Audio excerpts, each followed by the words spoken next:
باید در بلند دیگر مونه آخرت عبادت نداره.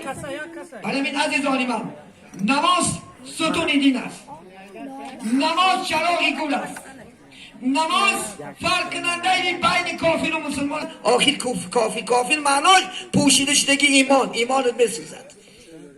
باید که ما شما انشاءالله خدا خواهد البته خود میکنیم، یکم دیم زنهامو نماز خونم، سیم انشاءالله فرزندکامو در خانه نماز خان کنه انشاءالله خدا خواهد. از کودکیش کنه پیریشا پایسه نبه.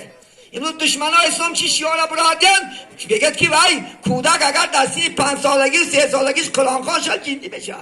آی تلفاش در 5 سالگی و 4 سالگی و 6 سالگی شو 6 هم کاری خراج دگن. حتی امام اعظم مادرش سوال کردن که یا مادر باید من در 3 روز قرآن ختم کنم بود، 5 روز قرآن دیر شد برای چی؟ گفت همون پدر یک لقمه سیب حرام خورد، هوای گفت 2 روز که گفت ذهن تزدینه. یک لقمه حرام شو اگر یک تا لقمه خورن یک بار عرق خورده 40 روز طاعت عبادت نمیمونه لذت. مبادا نخور که شما را مجبور دارد انشاءالله. من نگم بخور بپوش راحت که انشاءالله خدا خواهد، لیکن این عرق خوردن راحت نیست، این معیشت نیست، این انشاءالله زندگی